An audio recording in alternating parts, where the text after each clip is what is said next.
Welcome to Murder Mile.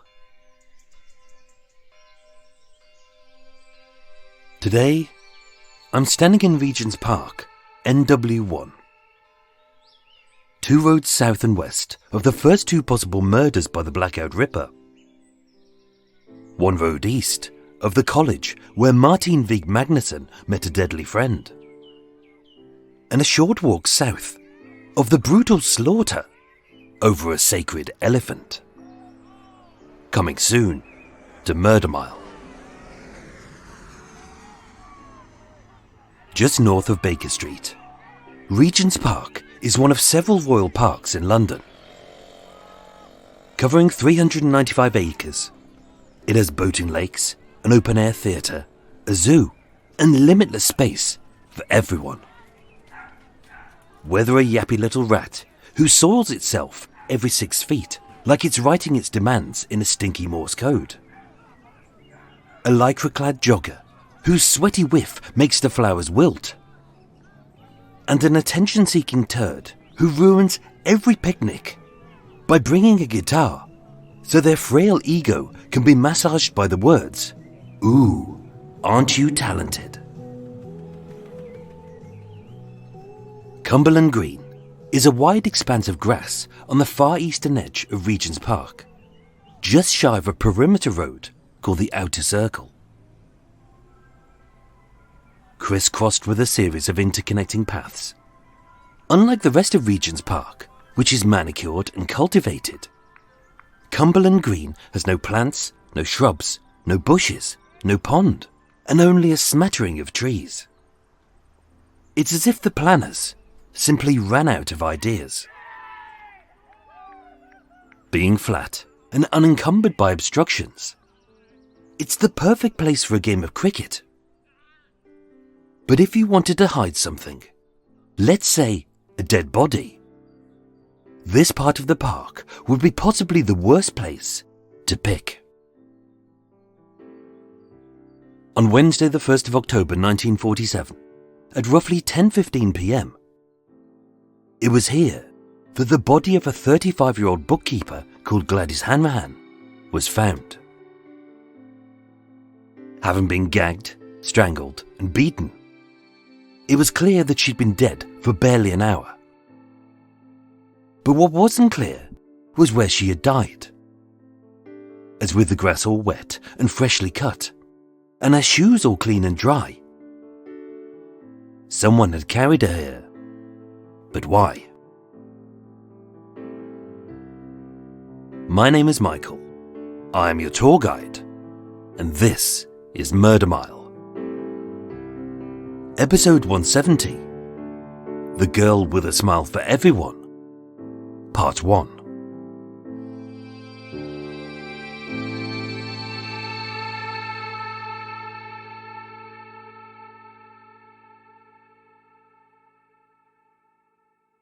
It's fair to say that everybody loved Gladys. Being a harmless little dot, barely 4 foot and 11 inches high and weighing just 11.5 stone, she was unmistakable and easy to spot. Known by her loved ones as Renée, she was the size of a child and as fragile as a deer. With pale skin, punctuated by big grey eyes, lips as red as toffee apple, and a sweet face topped off with brown frizzy hair like candy floss. She was impossible not to love. Everybody said she was a girl with a smile for everyone.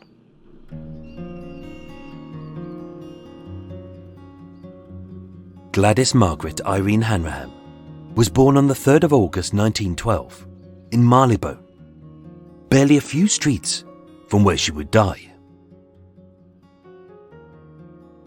As the youngest of 2, whereas her older brother was given the name Daniel after his father, with Gladys named after her mother, it's no surprise that she preferred to be called Renée, as her birth name only reminded her of the mother she would have chosen to forget. Shortly after her birth, Daniel and Gladys separated.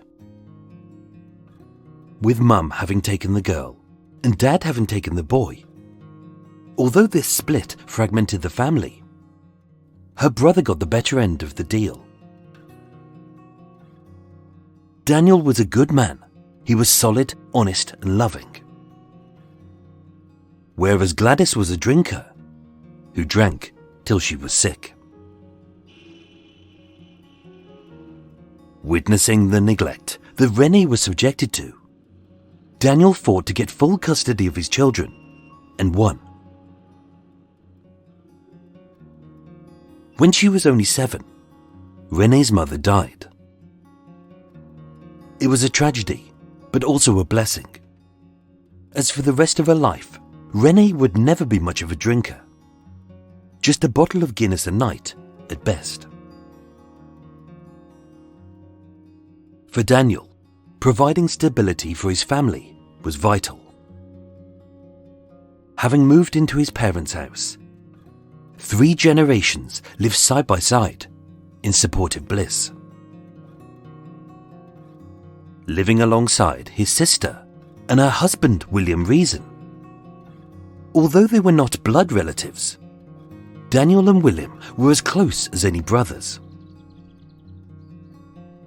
With no children of his own, Uncle Willie treated Renée like she was his own daughter. Since her birth, Renée had been cursed with the worst kind of mother figure. But as she grew, she would be blessed with 2 fathers who would love her without question.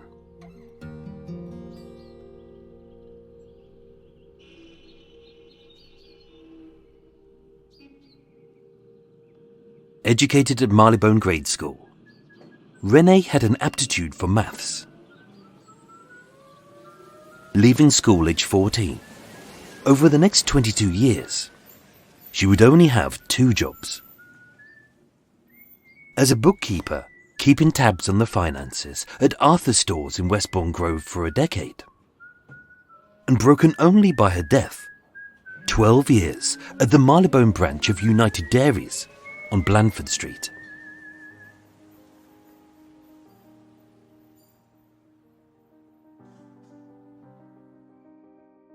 As a creature of habit, she worked 6 days a week except Sundays, taking every second Wednesday afternoon off. She hung out with a small but trusted crowd. She always told her dad or uncle where she was going. She rarely stayed out after 10:30 p.m. and she steered clear of any dangers or strangers. Her hobbies consisted of reading poetry and going to dances. Her one vice was that she liked to smoke. She was immaculately dressed with manicured nails and stylish clothes. And when she wasn't working, she helped out in her Uncle Willie's off-license by keeping the books and stocking the shelves. Whether it was owing to her shyness, by the age of 35, Renée had had a few boyfriends, but she hadn't found the one. She wanted to be loved, but this lack of love in her life left a huge hole in her heart.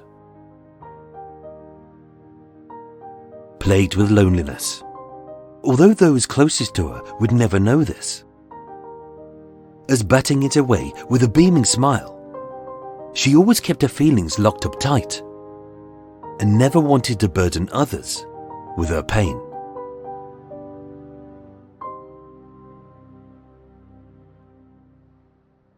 Outside, Renée was always smiling. But on the inside, she was crying.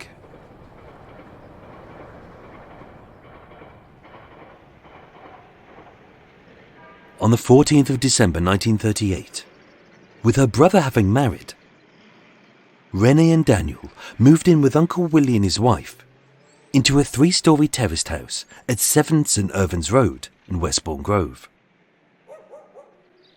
Situated north of Paddington, St Irvins Road was a quiet residential street in a working-class neighbourhood comprising of 2 long lines of identical houses, with the ground floors of a few converted into small shops. Theirs at number 7 was an off-licence, and next door at number 5 was a grocer. It was a nice place where everyone was friendly and felt safe.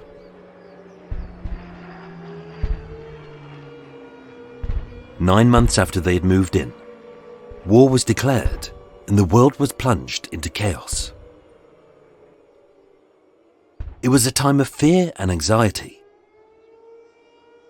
But like so many streets, the residents of St. Irvan's Road stuck together.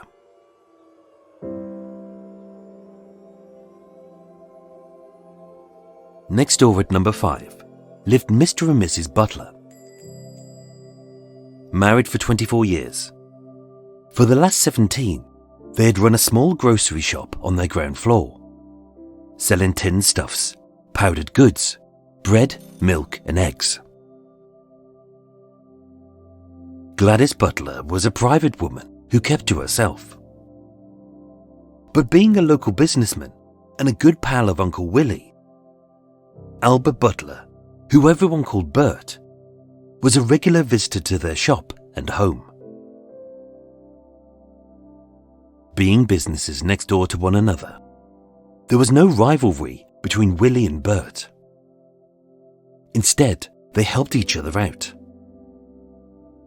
If they needed odd jobs done, they knew who to call.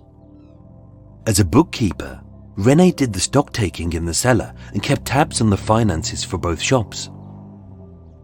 As Bert had a car, a 14-horsepower black Ford saloon, not only did they use it to pick up the stock, but also Bert took Daniel, Willie and Renée on trips to the races at Ascot and day trips to the sea at Brighton. From 9 p.m. till bedtime, every night without fail, Bert would come round for a cup of tea, a snack, a natter, and a game of dominoes. Just like Uncle Willie, Bert and his wife never had any children, but he would always regard Renée as one of his own.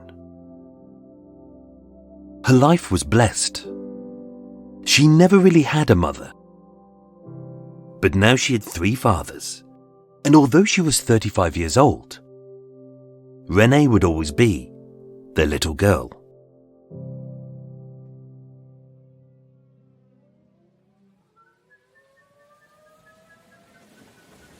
By 1947, with the war firmly over, Renée had been a bookkeeper at United Dairies for almost 12 years. She was quiet and polite, but well-liked and punctual. She had never been promoted, but not being an ambitious person, she liked the security of a familiar routine. Every day, she called the Circle Line tube from Westbourne Park to Baker Street, taking just half an hour door to door, even with her little legs. She didn't eat out, instead choosing to take sandwiches. She rarely went out in the evenings. Instead, she stayed in with her dad and 2 uncles. But once a week, she and a small group of friends headed out to the Dairy Social Club at Preston Road in Wembley. Having made up a foursome with 3 other friends from the dairy, Dorothy Brown, a 34-year-old bookkeeper, Frederick Gedge, a 40-year-old milk inspector, and James Locke, a 27-year-old yard hand, Renée had recently become a little bit smitten by James, who everyone called Jimmy. Their first date was to see a film. Each time he would pick her up and drop her off on his motorbike. And as a guest in her home, the 3 men in her life would give this young man the once-over with a cautious eye. On the bank holiday of Sunday the 31st of August 1947, just 4 weeks before her murder, the foursome headed out to the seaside town of Margate, with Dot riding pillion on Gedge's bike, and Renée on the back of Jimmy's. With the engine roaring and the wind in her hair, it was quite a thrill for her quiet little life. For Renée, she really hoped that Jimmy would be the one. And although she wanted to be loved, it was not to be.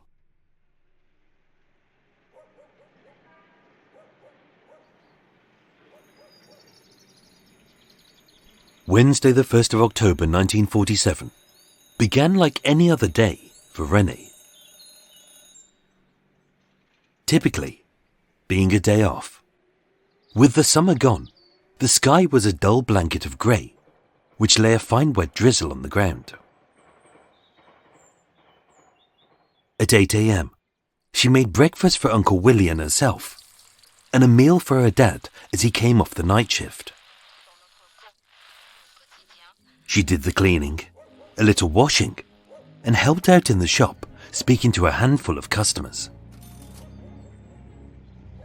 At 12 p.m, with a few errands to run for Uncle Willie, Renée took the 12-minute walk to Barclays Bank at 137 Ladbroke Grove. She picked up a few odds and ends, and as promised, she was back by 2 p.m. For lunch, they had sausages, mash and peas, with peaches and custard for pudding. And at 5 p.m, she went to Smith's at 63 Tavistock Crescent, buying her uncle's cigarettes, as served by Mrs. Underwood.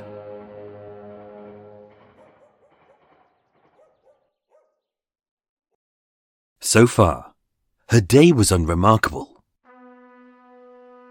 But for some reason, her routine would change.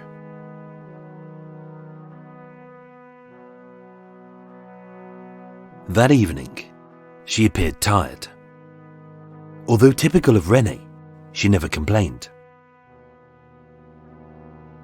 Being a Wednesday, she usually went to the Dairy Social Club in Wembley. And although Jimmy, Dorothy and Gedge had expected to see her there, she never turned up. That evening, before his shift, she asked her dad what films were playing at the cinema. He suggested The Master of Bangdam on Edgware Road, but she never went. Ready for a night out, she was dressed in a light blue frock, a navy blue coat, black shoes, and as always, her nails were brightly painted, her makeup was neat, and her hair was as frizzy as ever. In her brown leather handbag was a makeup compact, £5 in notes, and a cotton hanky, which was stylish, colourful and clean. Around her neck, she wore a sapphire and diamond pendant, which belonged to her belated aunt. At 5:30 p.m, she had a cup of tea and a piece of cake with Uncle Willie, and it was said she was her usual pleasant self. And as they sat there in the back room, having had a coughing fit, Renée would ask him, "Uncle, would you like me to stop with you tonight?" But seeing that she needed a night off, he replied, "No, you go and enjoy yourself." Those would be one of the last words which Uncle Willie would say to Renée. She had told no one of her worries, as she didn't want to burden those that she loved. But a dark secret was plaguing her mind.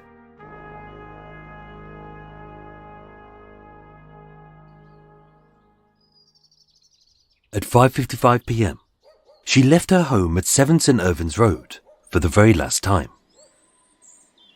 She walked to Westbourne Park Tube Station and purchased a return ticket to Baker Street. Only she never boarded the train.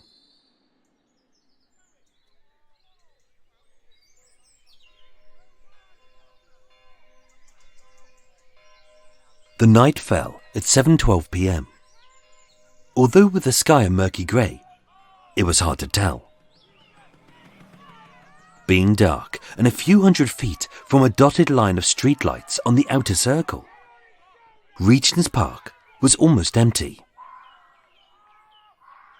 Occasionally, the crisscrossing paths would feature a brief hint of life, like a dog walker, a cyclist heading home, or an amorous couple kissing. But with the gardeners having packed up for the day, it was silent. Of the witnesses who found her body, nobody saw or heard what had happened to Renée. Nothing drew their attention, nor aroused a suspicion, and there were no screams nor sounds to mask them. At 10:15 p.m, Leonard Daniels, a cable worker from Greenwich, was sitting on a bench in Cumberland Green with his girlfriend, Menna August, a domestic servant who worked nearby at 6 Chester Place. They had been there for barely 5 minutes when a short, thick-set man in his early 20s came up, saying, "There's a woman lying over there. I think she's ill." Leonard asked, "Where?" and he pointed just 50 feet from where they were sitting. Pulling out her torch, Menna shone it upon the wide expanse of grass, with no bushes or trees in any direction. And there lay a woman, seemingly fast asleep. Alerted by the commotion, Thomas Hustwaite, a toolmaker from Hackney, asked, "Has she fainted?" But having briefly examined her, Leonard's words were clear. "No, she's dead." Of those 4, Menna, Leonard and Thomas walked to the Albany Street police station, but the thick-set man was never identified. The investigation was headed up by Detective Inspector Jameson and Superintendent Beveridge.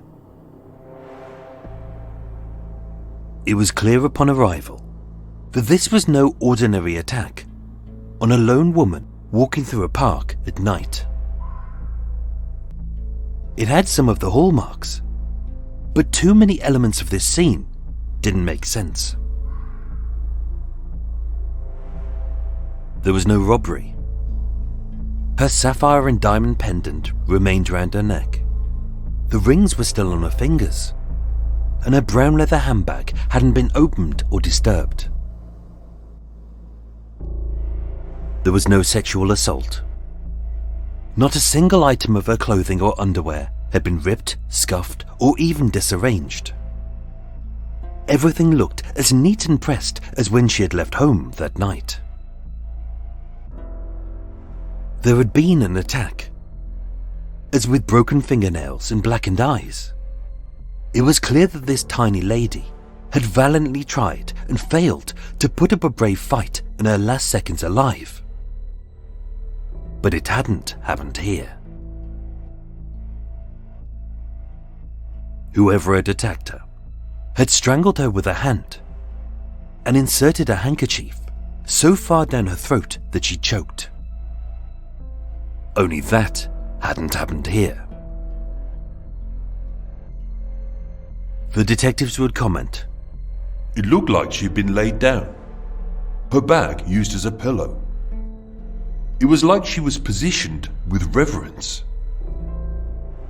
As with straight arms, legs and a body, she hadn't collapsed here, but she had been placed. Renée had been dead for nearly an hour, but she hadn't set foot in Regent's Park that night. As with the air moist with drizzle and the grass freshly cut, everyone's shoes were wet and dotted with green sticky clippings. All except Renée's.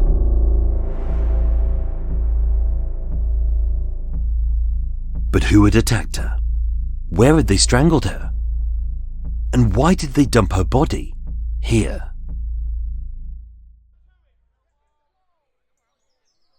It made no sense. Cumberland Green was one of the few parts of Regent's Park without any obstructions, with the nearest entrance being from the outer circle, a ring road which loops from Baker Street to Great Portland Street. She was far enough away from the streetlights and traffic.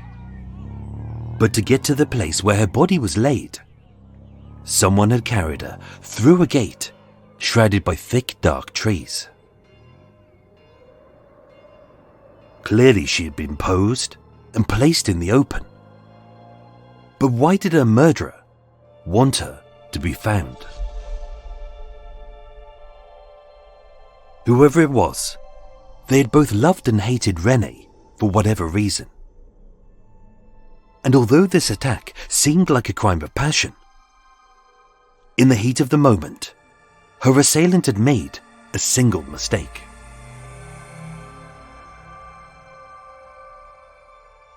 Down her throat, a cotton handkerchief had been forced. It wasn't hers. As being so stylish, Renée's were always neat, clean and colourful. Whereas this, it was old, it was torn, and it was used. It was a man's handkerchief, stitched with the blue laundry mark of XX/A and the initial D.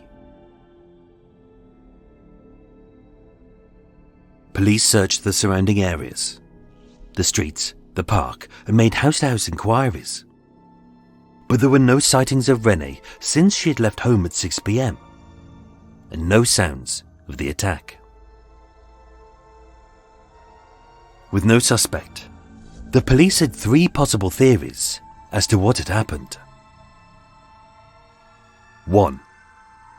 Renée had gone for a walk in the park, 3 miles from her home, and was attacked by a stranger.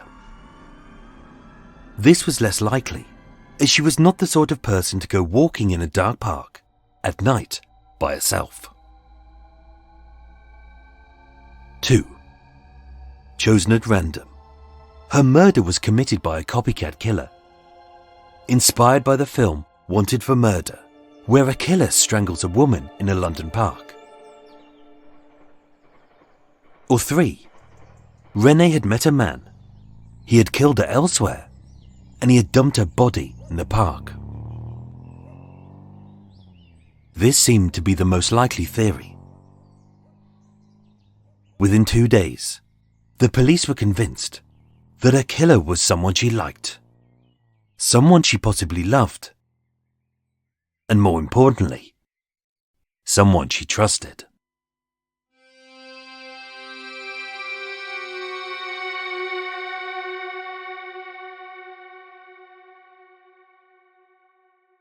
The next morning, unsure which was the home of Uncle Willie, a reporter entered Bert's grocery shop.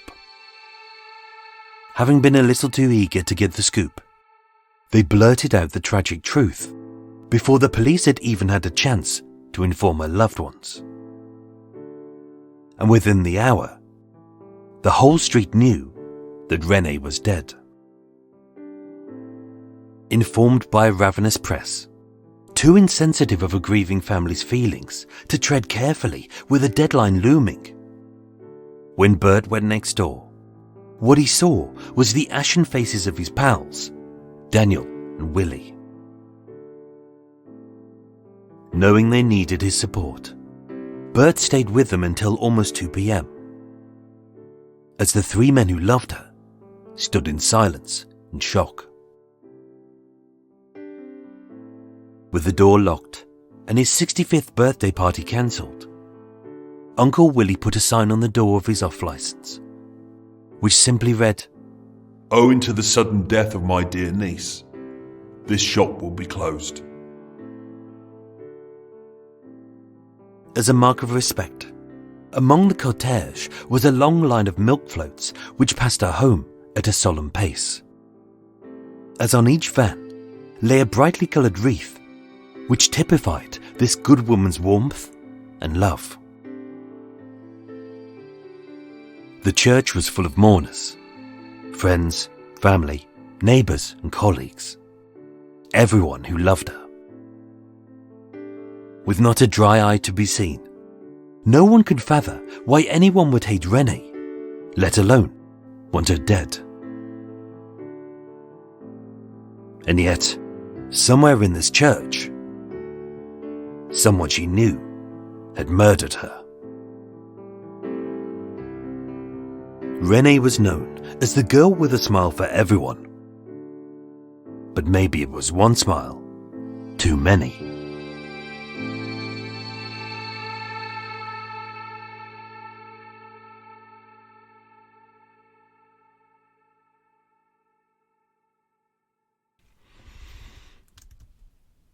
Oh, we did all right on that one. Oh, seems to be the more episodes I do, the easier it's getting to record them.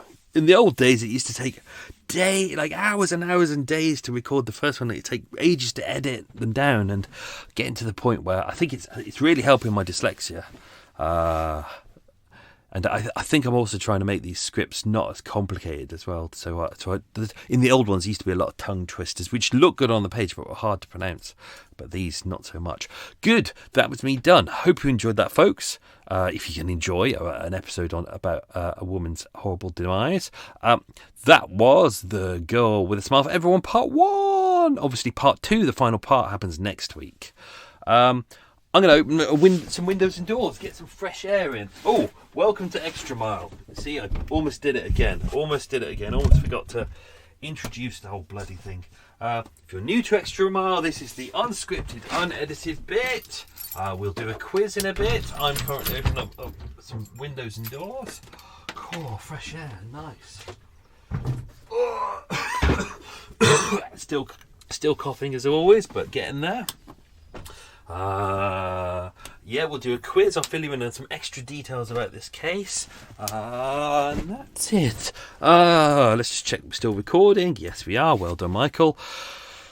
What else going to get in there recovery-wise? Chest still a little bit weird, but after COVID, was it COVID? Who knows? I seem to have the shit version. Not the shit version, because shit version is obviously the horrible version. This was kind of a light version. I'd rather had that than tonsillitis. Tonsillitis is a bitch.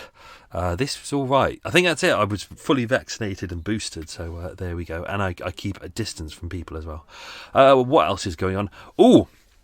I'm going to be organising a meet and greet. I wanted to do something that I thought would be just something nice. It's entirely free, something uncomplicated. I thought it might be a nice event where you can come and meet podcasters and tour guides and YouTubers and all the kind of people you like.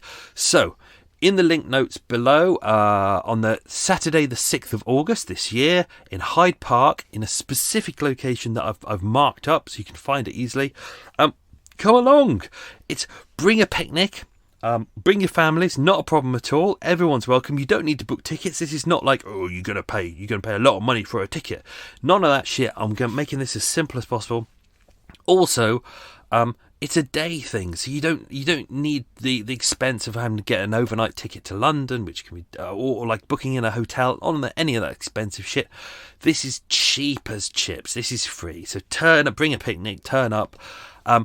Not going to be one of these things, a formal thing, just people sitting on blankets, having a chat. Come and meet some of the people you like, talk to them on a normal level. So yeah, nothing stressful. So yeah, that's what I'm aiming for. So Saturday the 6th of August in Hyde Park. Link in the show notes telling you exactly where to go. Not where to go, because that sounds really rude. No plans. I will plan to kind of do it around the rest of the UK if this one goes well. No details on that at the moment, because I need to get this one done first. No plans at the moment to do it overseas, but if the other ones go well, you never know. So that's all exciting. As mentioned, normally there's some exciting videos to go with this one, this episode, and some photos as well from the archive files. And when I was doing my research for this, I unearthed a little bit of a scoop. So even though it was never announced where Renée was murdered, I've worked it out. So there we go. So if you're a Patreon subscriber, you will see that. It'll be very exciting. Big thank you to my new Patreon supporters. Thank you so much. To Megan Tyler. come on, Michael, say the words. Megan Tyner, Caesar Bonetto, Anthony Gunn, and Bridget Hall. So thank you, everyone. Megan Tyner, Caesar Bonetto, Anthony Gunn, and Bridget Hall. God, I'm going to trip up on the last one. Oh, I'm all over the shop. It's because I've had a little bit of caffeine. Too much. Ooh, exciting. Right. Oh, let's dive in. Okay. We're going to do some quiz questions, then we'll dive into some extra stuff. So here we go. 10 questions, some of which may get edited out of the episode, some of which I may balls up in a second, but this is unedited, so that's all fine. Question number 1. Who was Renée named after? Question number 2. What was her 2 middle names? Question 3. What type of shop did Uncle Willie own? Question 4. What did Renée's father do as a job? Question 5. What are the 2 nearest connected murders to this one? So at the very start I mentioned 2 murders which are connected to each other, but what are they? Question 6. Following on from question 5. Although there are some similarities, i.e. strangulation and posing of the body, why do we know that that specific murderer did not commit this one? I had to re-edit that question while I was going along because I realised I put the answer to that one in the next one. Right, another question. Question 7. How much money was in Renée's handbag? Question 8. How much did she drink on average per night? I think we all know a specific person who will get this answer correct. Question 9. How many years had she worked at United Dairies? And question 10. On what street was the dairy where she worked? So there we go. Right, let's dive into some extra details. I've got to be really careful with this one because I haven't written part 2, the final part, yet. And that's a really important episode. That's where we're going to dive into exactly who the murderer is and exactly how everything happened. So I need to be careful not to give away things. Have you worked out who it is? Have I said who it is? Or maybe it was an outsider. Who knows? But there we go. So, as mentioned, Renée, blah, blah, blah, details, some details. So she pretty much lived in the Marylebone area most of her life. Over in Westbourne Grove, where they moved to, that's about as far as she'd ever moved. She pretty much was always within Regent's Park in that area, but that's still not too far away. That's only about just under 3 miles away. And it's, as mentioned, it's just a couple of hops on the tube. Always a neat lady, always polite, always well manicured. She was 4 foot 11 inches tall and 7 stone, so she was only a little dot. Light brown frizzy hair, grey eyes, a fragile build with a sweet face, always stylish, and pretty much her clothes were never out of place. If you go onto the Patreon, I found pictures of Renée, which is great, and weirdly a photographer had been out on the street taking pictures of people, and he'd taken a picture of her literally like a couple of days before she died. She just happened to be a random person in the crowd, and because she's little and she's got frizzy hair and she looks different, she stuck out to him.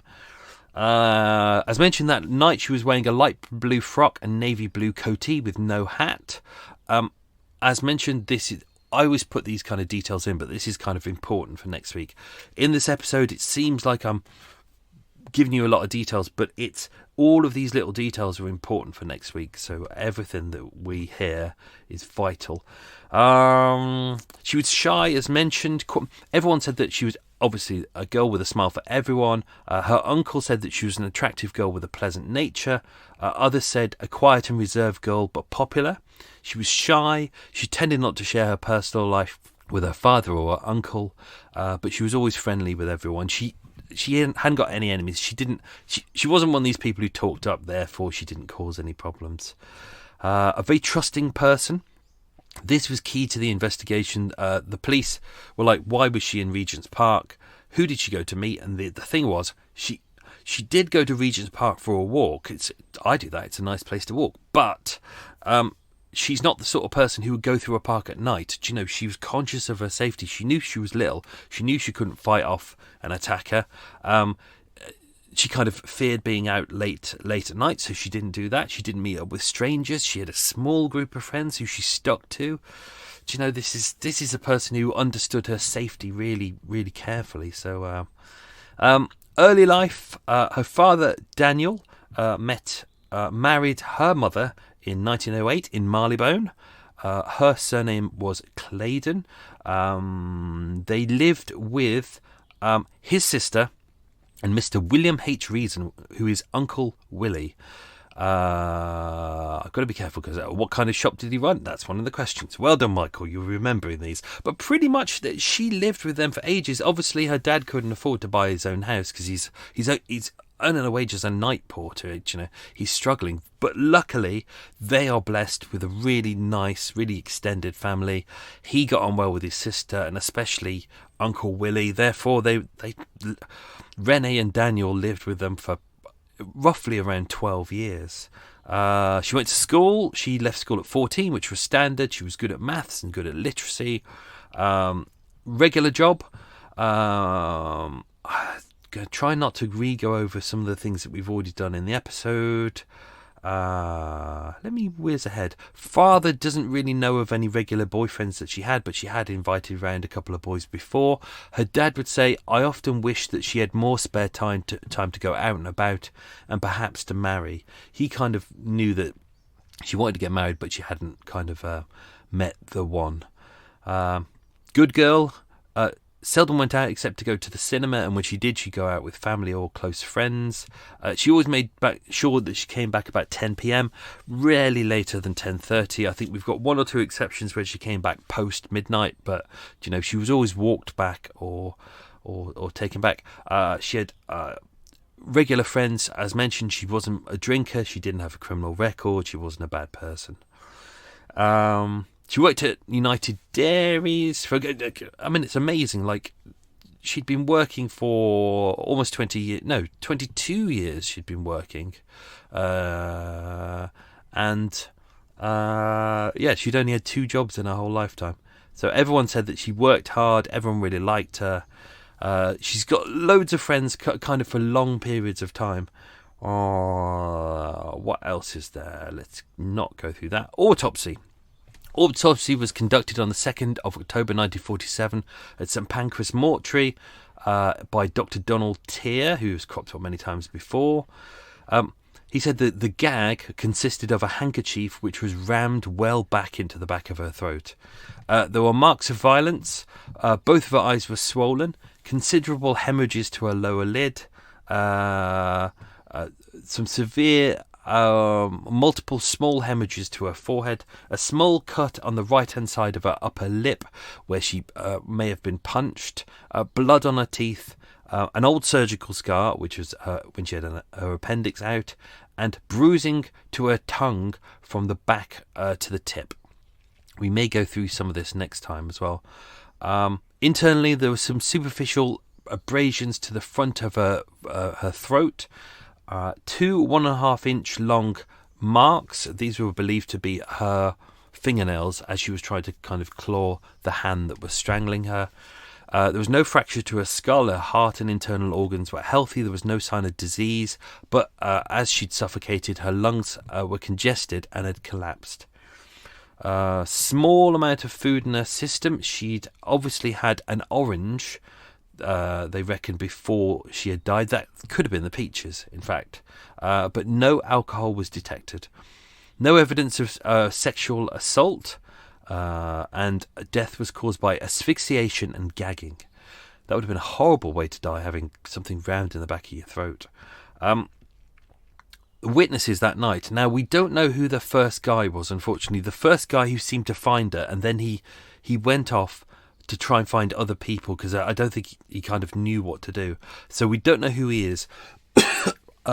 When they went off to go to the police station to get the police, he stayed behind, and then he kind of left. He kind of left the scene, and we don't know why. We don't know why he didn't want to hang around. Do you know what? Some people just don't want to get involved, or maybe he had a criminal record, and he worried about that. So maybe he was on probation or sort of parole or something, and maybe he wasn't meant to be out that night. Everybody has excuses. So Thomas Hustwaite, 26, lived in Hackney, and he was a tool maker. He said that night he left the Cameo News Theatre on Regent Street with his girlfriend Rose Kite. She lived on Albany Street, which is just round the corner, and caught the bus to Cumberland Gate. He walked through the park, across the outer circle. He was there for about 15 minutes. He walked across the football pitches. He said, after we'd been sitting on the grass for about an hour, I heard a man come walking along the path and stop not too far from me. I looked up and saw him looking away from us towards the outer circle. Shortly afterwards, I saw torches appear and a number of people gather about 50 yards from us on the far side of the path. I got up and walked over to see what was happening, and I saw a woman lying on the grass. I spoke to a fellow and said, "What, has she fainted?" And he replied, "No, she is dead." He told me he had found her and had fetched another couple to see her. Very shortly after this, we walked away. This was when a policeman was bringing a blanket from the van to cover the body. During the whole time I was sitting on the grass, and I heard and saw nothing to arouse my suspicions.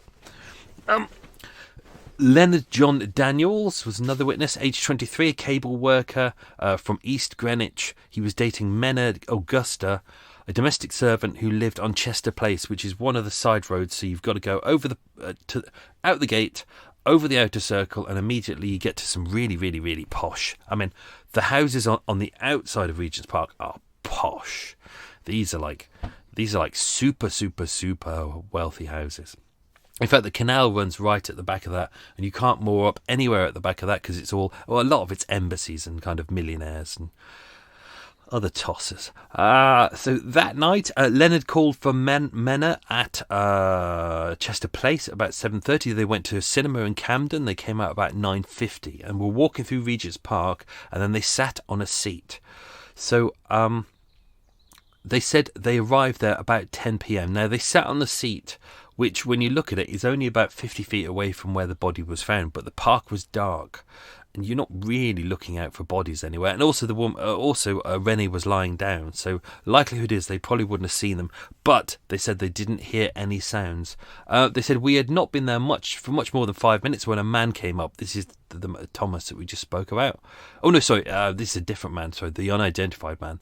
I didn't take much notice of him. I remember he had dark clothes, an open-neck shirt, and was without a hat.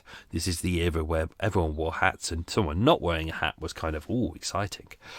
He was about 24 years old, short and thick-set. He said, "There's a woman over there lying down. I believe she's ill." I said, "Where?" He indicated to the park. I said, "What do you mean she's ill?" He said, "I've shaken her and she won't answer." My young lady got up from the seat and went with the man. I took my young lady's torch and shone it where the man indicated, and by the light of the torch I could see a woman lying on the ground. She was lying on her back. She appeared unconscious. I cannot describe fully how her limbs were. They were straight. Or other features because I'm very short-sighted. None of us touched her, and the three of us walked to Albany Street Police Station and told the sergeant on duty about the woman.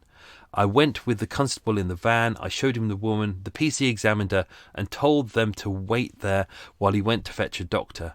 My lady and I were on the seat in Regent's Park about 40 or 50 yards from the roadway. We passed the court and couple on the grass, but they were nowhere near where the woman appeared to be unconscious. We saw some people talking in the roadway. We did not see anyone walking in the park. We did not hear any screams or cries or anything suspicious. The only thing that did occur was a couple of reports, which means loud bangs, which appeared to come from a motorbike that we could see a fellow pushing along the road. That might go into next week's episode. Who knows? We know that she was murdered roughly around 9:30 p.m. According to the police surgeon, because obviously he took her temperature and the air temperature and he was able to determine when she had died. But it's an odd place. It's an odd place to dump a body. You've got immediately in front is a bank of really thick trees, and that's about 300 feet in front. So he could have dumped her there and she wouldn't have been found until the morning, maybe the day after. there was trees to the side of the park where he would have come through, so he could have dumped her there, which would have been easier, but instead he went forwards about another 100 feet. So it doesn't make sense. He picked a place near a bench where people would be seated near interconnecting paths.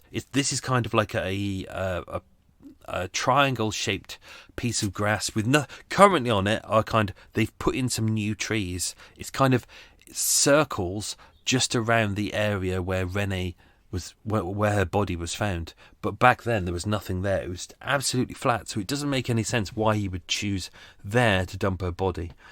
What else we got? Yeah, as mentioned in the episode, nothing wrong with her clothes at all. Hadn't been disarranged in any way. Her handbag was under her head, almost as if it was a pillow. We've seen this kind of thing before with the one at the start of this series, the hotel murder, David Froomes.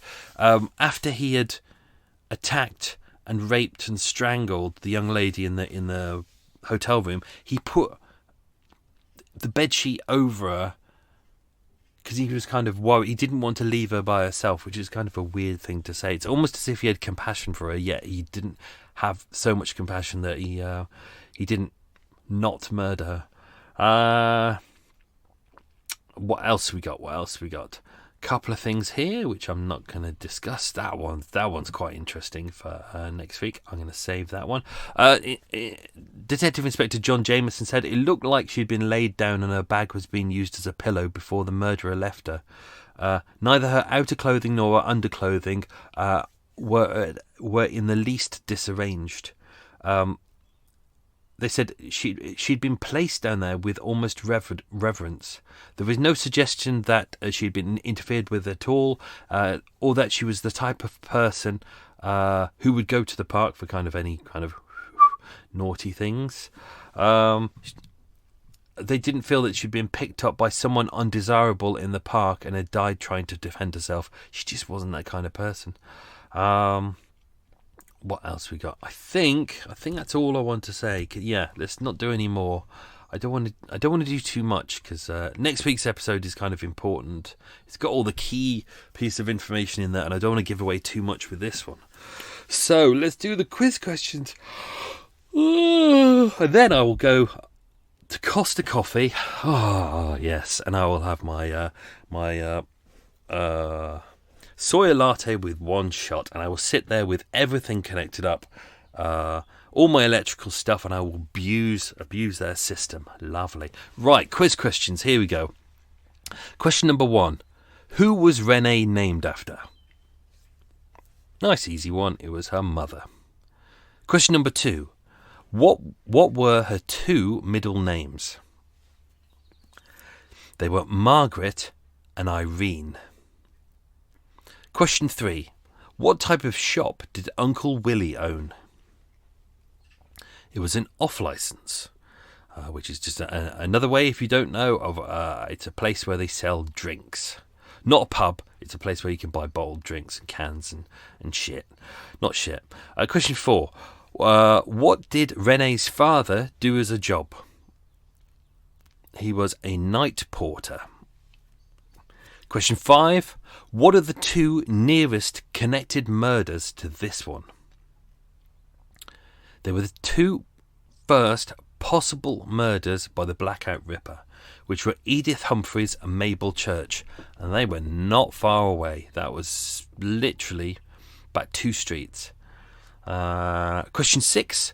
Although there are some similarities, i.e. strangulation and posing of the body, why do we know that the Blackout Ripper, who obviously may have committed the murders of Edith Humphreys and Mabel Church, how do we know that the Blackout Ripper did not commit this murder?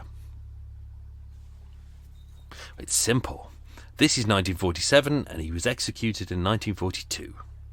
So unless he came back from the grave, he didn't commit these. Question 7. How much money was in Renée's handbag? It was £5, which today would be roughly around £180. Which is quite a lot of money to have in your bag, and we don't know why. We don't know. Maybe it was the money she got from the bank when she was there. Maybe she forgot to give it to her uncle, which is unlikely as she did the books. But we don't know why she was carrying £180 in her purse. Question 8. How much would she drink on an average night? I think PCAG will get this one. It was a bottle of Guinness. Question 9. How many years had she worked at United Dairies for? It was 12 years. And question 10. On what street was the dairy where she worked? It was on Blandford Street. There we go. So, more next week. Part 2. Looking forward to working on that one. It's going to be an interesting one. I know the ending to this. And that's all I'm going to say. But yeah. Anyway, if you have any theories about who you think the murderer is, let me know. Let me know. I post things on social media. Let me know. Put in the comments below. Let me know your theories. And find out next week if they're true or not. Anyway, that's me done. Have yourself a good week. Stay safe. Be good. Don't get into trouble. Etc. Etc. Ooh. Coot obviously just said goodbye then. Have yourself a good week. Stay safe. Be good. Lots of love. Bye.